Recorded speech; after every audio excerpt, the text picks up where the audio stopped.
மாதிரி இருக்கும். பெட்டிலேயே படுத்துன்னு ஆயாசமாக 2 சோத்திரம் போடுறது நல்லா இருக்கும்.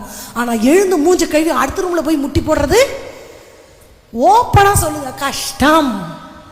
ஒரு நாள் செய்யலாம், டெய்லி செய்யறது வாயை திறந்து சொல்லு, பெரிய பரிசுத்தம் மாதிரி சொல்ல முடியாது, கஷ்டம். ஆனால் பலிதான் சுகந்த வாசனையாய் ஆண்டவர் நுகருவார். ஆமாவா? போன அந்த ஆராதனையில் நான் சொன்னேன், தனக்குன்னு நான் ஈசாக்கை பற்றி உங்களுக்கு ஞாபகம் இருக்குன்னு நினைக்கிறேன், மறுபடியும் நினைவுபடுத்துகிறேன். ஏசைக்கு சித்துனாவை தனக்கு நியமிக்கப்பட்டதை ஈசாக்கால சுதந்திரிக்க முடியல. ஏன்?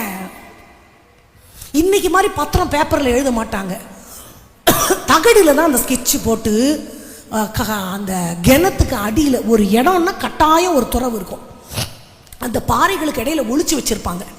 அதை எடுத்து பார்த்தாதான் வாக்குத்தத்தம் பண்ணப்பட்ட பூமி இவங்களுக்கு சொந்தமான இடத்தோட ஸ்கெட்சு கிடைக்கும். இந்த மூலையில் வடக்கே கிழக்கே இவ்வளோ தூரம் இது உன்னுடைய இடம். ஆபிரகாம் பெரிய பணக்காரர், நீ நடந்து திரிகிற தூரம் அம்மட்டும் உண்ணுது. அப்போ எல்லையே இன்னாலும் தெரியாது அவங்க அப்பாவுடைய சொத்துக்கு. இந்த தகடை எடுத்தா கண்டுபிடிச்சிடலாம். தகடை எடுத்தாதானே கண்டுபிடிப்பேன். துறவை நான் தூர்த்து போடுறேன், யார் பண்ண வேலை?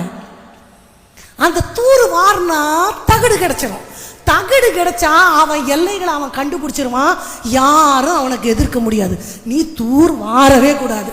நான் தூத்து தான் போடுவேன், சண்டை போடுவேன், வாக்குவாதம் பண்ணுவேன். ஏசேக்கிலையும் அதே, சித்துனாலையும் அதே. வாக்குத்தத்தத்தை சுதந்திரிக்க முடியலன்னும் பொழுது ஈசாக்குக்கு கை கொடுத்தது பலிபீடம். சாதாரண ஜெபம், சாதாரண உபவாசம், சாதாரண வேபத வாசிப்பு, தோணும் போது பண்ற ஜெபம், இது எல்லாம் இருக்கட்டும்.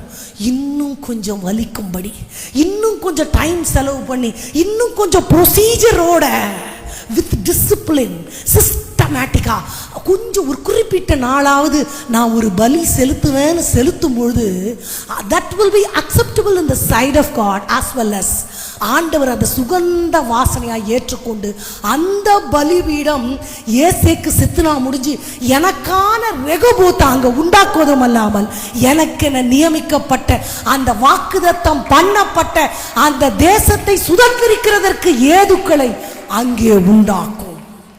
அல்லேலூயா.